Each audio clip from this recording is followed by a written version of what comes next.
근데 모세가 하나님의 인도를 받아서 이스라엘 민족들을 광야로 인도했을 때에 그들에게 두 가지를 주죠. 하나는 안식하게 하는 거죠. 쉬라는 거죠. 40년 동안 안식하는 훈련을 시켜요. 그리고 40년 동안 교육하죠. 그래서 그들이 히브리 노예에서 탁월한 민족으로 변화되죠. 하나님은 히브리 노예가 아니라는 거죠. 하나님의 보비로운 백성이요 거룩한 나라라는 거죠. 그 하나님이 그들에게 놀라운 가능성을 보았기 때문에 그들을 교육시킴으로 그들을 탁월한 민족으로 만드신 것을 보게 됩니다. 그런 면에서 안식과 배움은 지극히 평범하거나 때로는 사람들의 눈에 쓸모없어 보이는 사람들이 탁월해지고 위대해지고 행복해질 수 있는 하나님의 원리죠. 모세보다 더 위대하신 예수님이, 모세보다 더 탁월하신 하나님의 아들 예수님이 이제 우리에게 진정한 안식, 참된 안식과 참된 배움으로 우리를 초청하시는 거죠. 자, 우리가 배울 수 있는 첫 번째 교훈은 예수님은 안식의 삶으로 우리를 초청하시죠. 28절에 보면 수고하고 무거운 짐진 자들아 다 내게로 오라. 내가 너희를 쉬게 하리라. 안식의 복음. 율법과 복음의 차이가 뭐죠? 율법은 내가 모든 걸 해야 되는 거예요. 내가. 복음은 뭐죠? 복음은 좋은 소식이에요. 그 뉴스인데 하나님이 다 하셨다는 거예요. 예수님이 다 하셨다는 거예요. 하나님이 하신 일, 예수 그리스도를 통해서 하신 일이 복음이죠. 하나님이 안식을 쉬겠다는 거예요. 여기서 우리가 배우는 중요한 교훈이 있죠. 예수님은 우리의 무거운 짐을 아시는 분이라는 거죠. 시편 90편 10절을 보면 모세가 쓴 시인데 우리 연수가 70이요 강건하면 80이라도 그 연수의 자랑은 수고와 슬픔뿐이요 신속히 가니 우리가 날아가나이다. 수고와 슬픔뿐이다. 산다는 것은 힘든 것이죠. 무거운 짐, 책임감. 사람들은 피곤해하죠. 사람들은 아프죠. 특별히 인간관계의 갈등이라는 것은 굉장히 우리를 곤욕스럽게 만들죠. 예수님께서 너희 마음이 쉼 얻으리라. 육체의 안식도 필요하지만 우리의 마음의 안식은 더 중요한 거죠. 근데 가장 무거운 짐이 뭘까요? 인류에게 찾아왔던 가장 무거운 짐은 죄의 짐이죠. 그리고 죄의 뿌리는 욕심이 있는 거죠. 욕심이 잉태한 즉 죄를 낳고 죄가 장성한 즉 사망을 낳느니라. 바오로를 보세요. 만죽을 모르는 거예요. 네, 끝없는 탐욕이죠. 국구성을 또 만들고 더 크게, 더 빨리. 그게 안식이 없는 거죠. 안식이 없는 사람들을 안식하지 못하게 만드는 거죠. 우리 인생을 가장 비참하게 만드는 건 죄죠. 조나단 에드워드는 죄가 얼마나 무서운지 이렇게 기록합니다. 죄는 가장 비참하게 만들고 치명적으로 만들 뿐 아니라 가장 악하고 개이한 것입니다. 죄는 가장 무섭게 죽이는 독입니다. 무엇보다 죄는 생명을 저해하고 영혼이 더럽게 하여 모든 행복을 상실케 만들며 그리고 모든 비참을 당하게 만들고 결국 하나님의 진노를 불러오는 것이죠. 그 죄의 뿌리 속에 욕심이 있죠. 인간의 탐욕이 모든 죄를 만들어내는 거죠. 해결책은 예수 그리스도 안에만 있는 거죠. 그는 이렇게 기록하고 있습니다. 그리스도 안에는 죄로 말미암아 곤비하고 무거운 짐을 진 죄인들을 위해 고요한 안식과 충만한 신선함이 있습니다. 무거운 죄짐은 예수 그리스도의 십자가 앞에 나갈 때 가벼워지는 것이죠. 두 번째 안식은 무거운 짐을 맡기고 쉬는 것이죠. 28절에 보면 다 내게로 오라. 내가 너희를 쉬게 하리라. 하나님이 쉬게 하시겠대요. 우리가 지혜가 필요하고 또 관점이 필요한데 때로는 하나님께서 우리에게 주신 무거운 짐이 그게 무거운 짐이 아니라 우리의 생명을 살리는 축복일 수도 있다는 거죠. 그게 이제 예수님께 가까이 가면 예수님께서 우리들에게 관점을 바꿔주는 거죠. 한 선교사님이 아프리카에 갔는데 아프리카 원주민들과 함께 한 번은 이렇게 강을 건너는데 그 원주민들이 선교사님에게 무거운 돌을 가슴에 안겨주더래요. 아니 강을 건너는 것도 힘든데 무거운 돌을 안겨주냐고. 그래서 선교사님이 원주민을 따라가는데 한 중간쯤 가니까 물살이 거세게 밀려오는데 몸이 가벼우면 떠내려가 죽는 거예요. 근데 무거운 돌을 안고 가기 때문에 지나가는데 괜찮은 거죠. 이것은 이제 관점이죠. 관점만 바꿔줘도 우리 인생은 얼마든지 달라지셨다는 거죠. 더 중요한 것은 예수님은 기쁨으로 우리의 무거운 짐을 자원해서 담당해 주기 원하신다는 거죠. 사랑하면 짐이 무겁지 않거든요. 엄마들 보면 보세요. 애들 한 세 키우는 엄마 보면요. 연년생으로 나누면 두 아이는 안고 하나는 업고 갑니다. 근데요. 그게 짐으로 여기지 않습니다. 사랑이기 때문에 그렇습니다. 무거운 짐을 맡긴다는 게 뭘 의미할까? 첫째로 하나님을 신뢰할 때 쉴 수가 있습니다. 믿음이 굉장히 중요한 거예요. 오늘 여러분이 안고 있는 의자를 믿지 않으면 서서 예배를 드려야 돼요. 우리 욕심을 채워주는 분 아니지만 우리의 필요를 공급해 주시기에 넉넉하신 분이세요. 빌립보 4장 19절을 보게 되면 나의 하나님이 그리스도 예수 안에서 영광 가운데 그 풍성한 대로 너의 모든 쓸 것을 채우시리라. 우리 욕심을 채운다고 말씀하지 않았어요. 우리 욕심은 끝이 없어요. 욕심을 다 채우지 못해요. 그러나 우리에게 주신 쓸 것을 채우시기로 약속하신 하나님을 신뢰한다면 우리 늘 감사할 수 있죠. 감사하면 안식이 오는 거예요. 기쁨이 오는 거예요. 둘째, 하나님께 무거운 짐을 맡길 때 쉴 수 있죠. 무거운 짐을 맡기려면 먼저 내려놔야 되겠죠. 여러분 요즘은 지게꾼이 없지만 어릴 적에 지게꾼을 많이 봤어요. 지게꾼이 쉬려면 먼저 지게를 내려놔야 되죠. 우리는 무거운 짐을 잘 맡기려고 하지 않죠.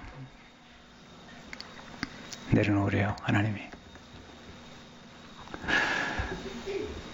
복수하는 심판의 칼은 하나님만이 가지고 계세요. 그리고 하나님의 손에만 맡게 되어 있어요.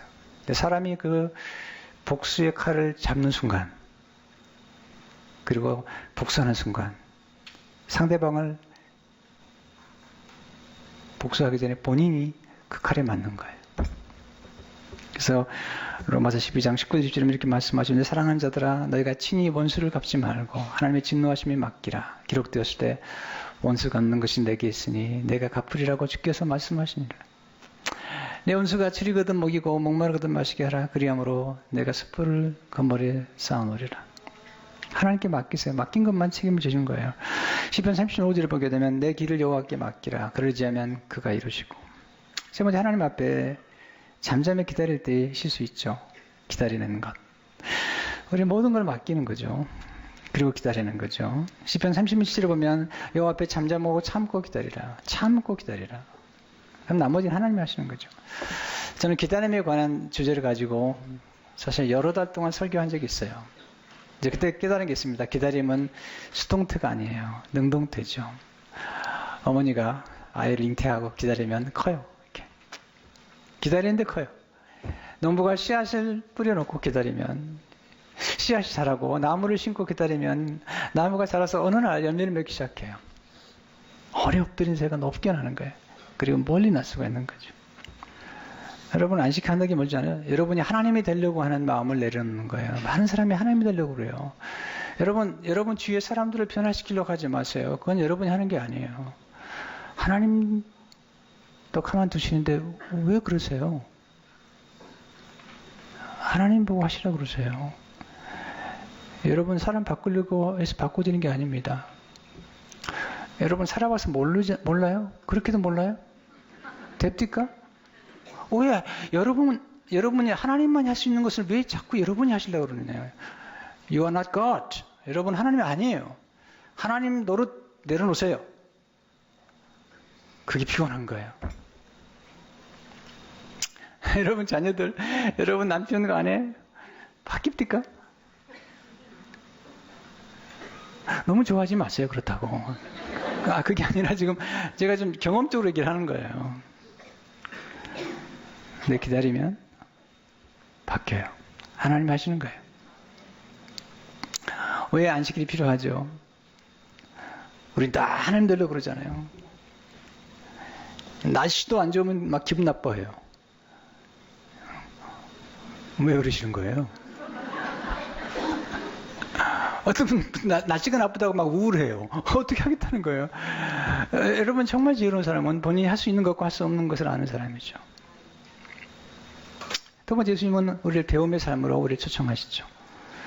29절 30절을 보게 되면 나는 마음이 온유하고 겸손하니 나의 멍에를 메고 내게 배우라. 그리하면 너희 마음이 쉼을 얻으리니 이는 내 멍에는 쉽고 내 짐은 가벼움이라 하시니라. 배움이 쉼을 주는 거죠. 지식이 쉼을 줘요. 진리가 우리를 자유케 하는 거죠. 문제를 잘 해결할 수 있는 사람에게 문제는 문제가 아니죠. 그건 즐거움이죠.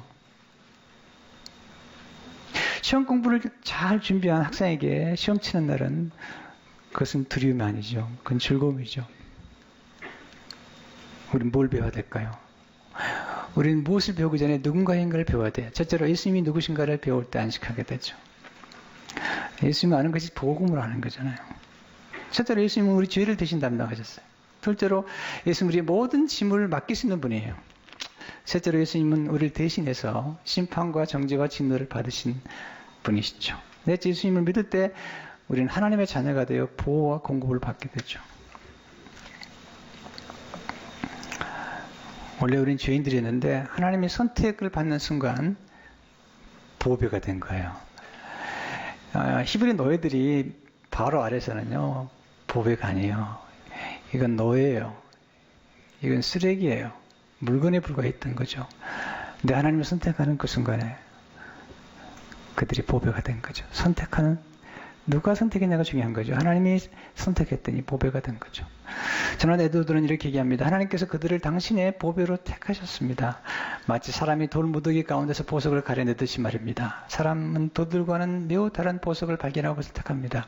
그러나 하나님께서 그들을 택하심으로 그들은 보석이 되었고 다른 사람과 매우 다른 존재들이 되었습니다. 여기서 선택의 역설이죠. 우리가 탁월해서가 아니라 탁월하신 분이 우리를 선택함으로 우리가 탁월해져 가고 우리를 탁월하게 하나님이 만드신다는 거죠.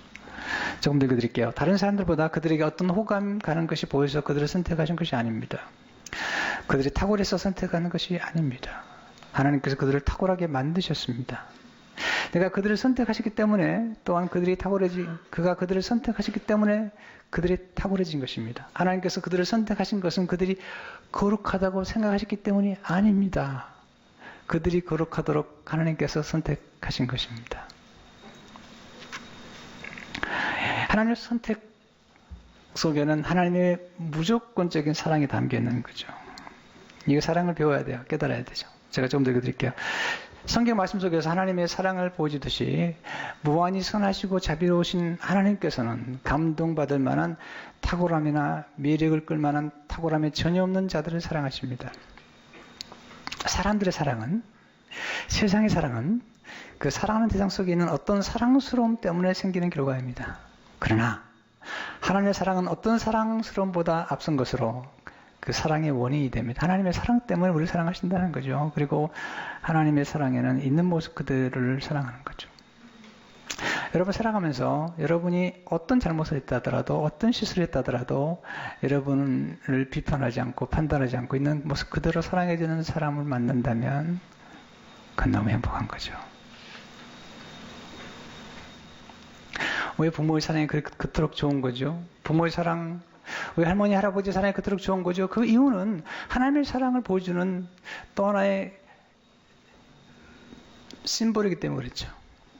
나의 부모는 나의 모든 실수와 모든 잘못과 모든 실패에도 불구하고 나를 웰컴 한다는 거죠. 탕자가 돌아왔을 때 아버지는 이런 얘기 묻지 않았습니다. 너 돈 어떻게 했느냐? 묻지 않았습니다. 아들이 올 때를 기다려서 살찐 송아지를 준비하고요. 그리고 깨어났죠. 따뜻한 접촉과 따뜻한 포옹, 그 품이 안식을 준 거죠. 두 번째, 예수님의 마음을 배우고 품을 때 마음의 힘을 얻게 되죠. 마음. 29절에 보면 나는 마음이 온유하고 겸손하니. 온유한 마음이 좋은 마음이죠. 온유한 마음은 따뜻하고 부드러운 마음이에요. 마음의 차가움이 위험해요. 저는 늘 목회하면서 경계하는 게 하나 있습니다. 차가워지는 것. 냉정하면 좋잖아요. 몸이 차갑거나 마음이 차가운 건 둘 다 좋잖아요. 몸이 차가우면 1도만 떨어져도 면역력이 떨어지기 시작해요. 3도만 떨어지면 안 좋은 거예요. 우리 마음에도 온도가 있는 거잖아요. 차가우면 딱딱해지고 그리고 경직되기 시작하죠. 성경은 온유한 자가 복이 있대요. 마태복음 5장에 보니까 온유한 자는 복이 있나니 그들이 땅을 기업으로 받을 것이며. 온유한 성품의 특징이 뭘까? 보네포라는 유명한 독일의 신학자. 그는 온유한 성품을 가지고 순교했던 순교자 중에 한 사람이었죠. 그것은 제자도라는 책에 보면, 나를 따르라는 책에 보면 이렇게 온유한 성품의 특징을 얘기하죠. 사람들이 책망하면 그들은 침묵한다. 사람들이 폭력을 가하면 그들은 참는다. 사람들이 쫓아내면 그들은 물러난다. 불의한 일이 생길 때 그들은 자신들의 권리를 위해 비판하지 않으며 세상 사람들의 주목도 받지 않는다. 그들은 자신들의 권리를 전혀 원치 않는다. 그들은 모든 권리를 오직 하나님께 맡기려고 한다. 고대교회 해석에 따르면 이것은 보복하지 말라는 뜻이다.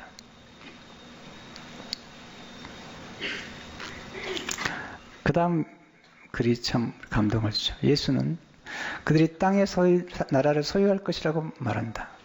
땅은 이처럼 권리와 힘이 없는 사람들에게 속한다. 지금 폭력과 불법으로 땅을 차지한 자들은 땅을 잃어버릴 것이다. 이 세상에서 땅을 포기한 자들, 십자가 이르기까지 온유한 자들은 새로운 땅을 지배할 것이다. 하나님 나라가 올 때 온유한 자들이 땅을 차지하게 될 것이다. 그는 히틀러의 아래에서 고통을 받았던 그런 목회자입니다.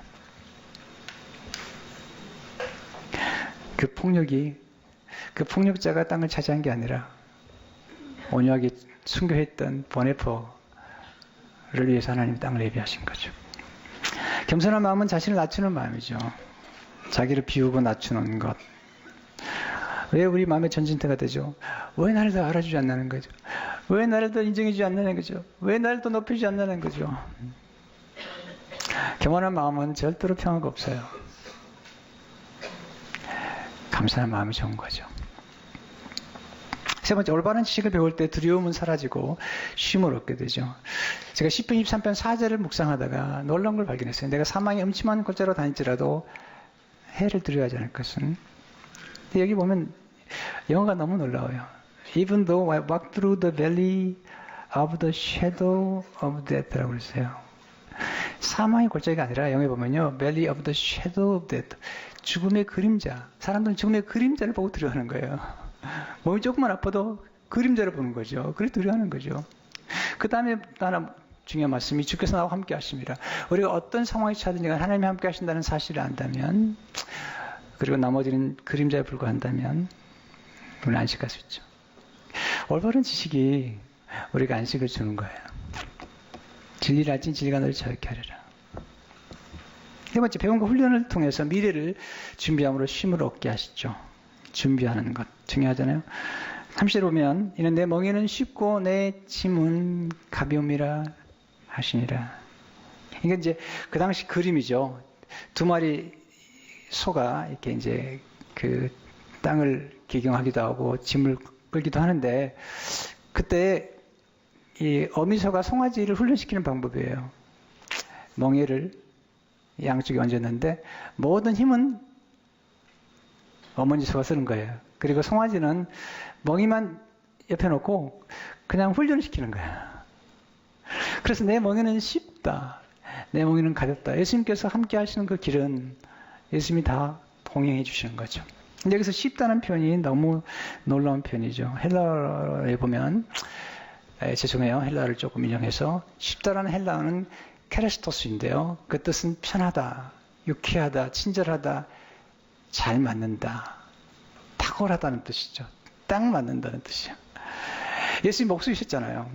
근데 소가 거기 소에 딱 맞는 멍이가 아니면요, 소가 상처가 나고요, 짐이 더 힘이 드는 거예요. 딱 맞을 때 그때 너무 인생이라는 게 쉽고 재밌어지는 거죠. 탁구리 봐도요, 딱 맞는데, 테니스도 딱 맞는 게, 야구도 딱 맞을 때요, 그냥 홈런이 나오거든요. 딱 소리가 나는 거예요. 자기도 알고 남도 알아요. 홈런이다. 이게 뭐냐면 인생을 살아가면서 예수님께서 우리에게 이게 가장 적합한 멍에를 주신다는 거죠. 그때 유쾌하다는 거죠. 배움에 대해서는 더 말씀을 나중에 드리겠어요. 여러분, 안식은 장소 있잖아요. 안식은 인격이 있는 거죠. 인격. 우리 있는 모두 그대로 사랑해 주시는 그 인격.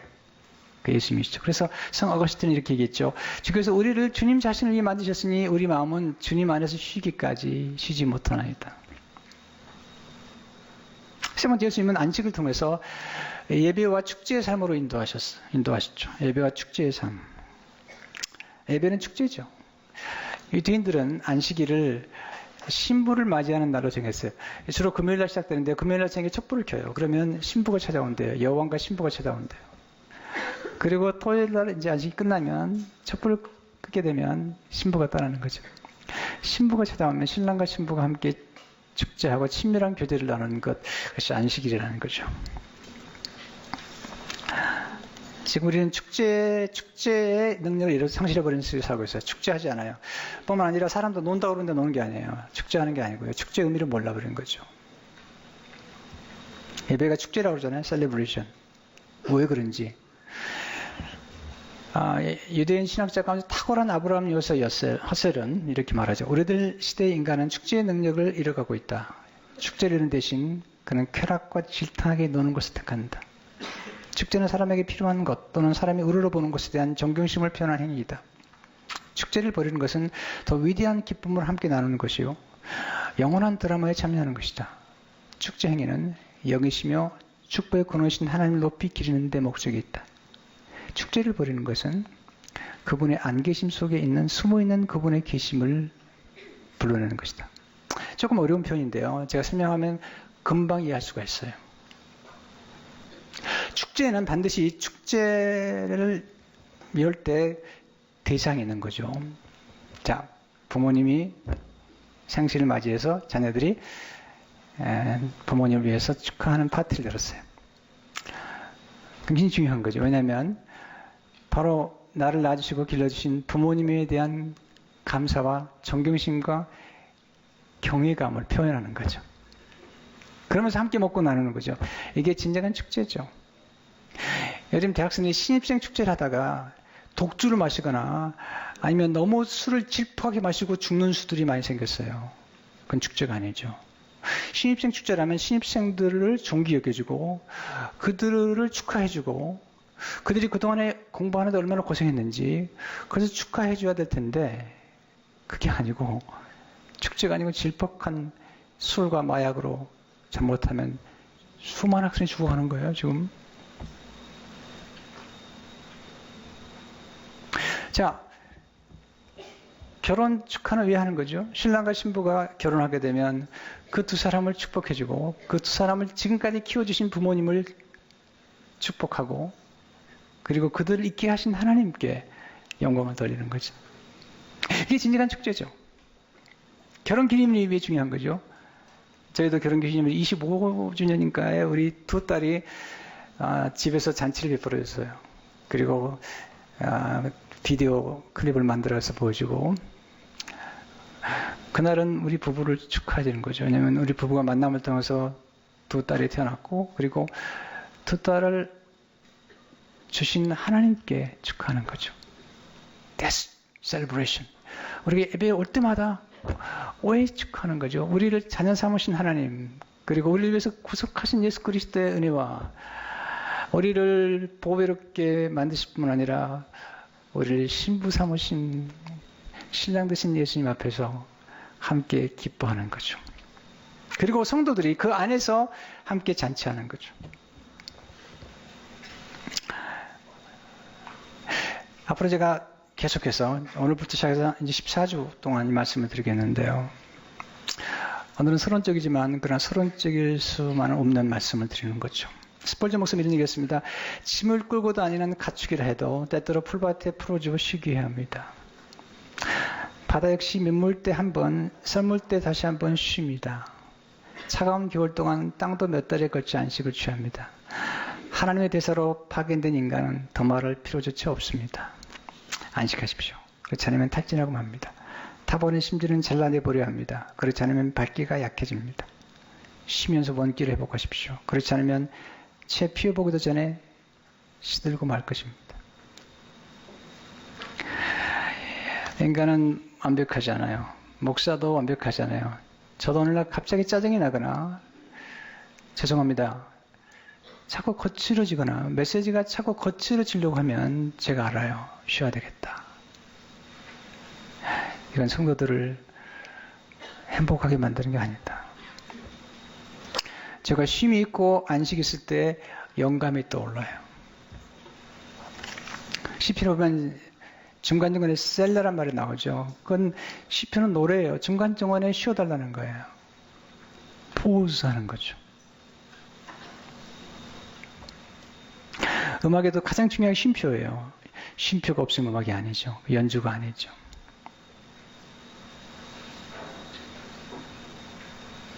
여러분 안식과 배움을 통해서 미래를 준비하세요.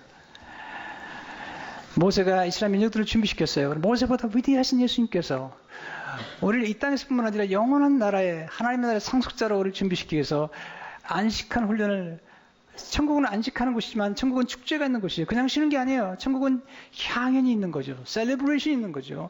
하나님의 나라는 잔치하는 나라예요. 네. 어린 양의 잔치에 참여하는 거예요. 그리고 우리를 가장 아름답고 탁월한 사람들을 만들려고 우리에게 배움을 주시는 거죠. 이거 한 해 동안에 그리고 남은 생애 가운데 안식과 배움을 통해서 참된 행복을 경험하는 여러분 되시길 주의 이름으로 축원합니다.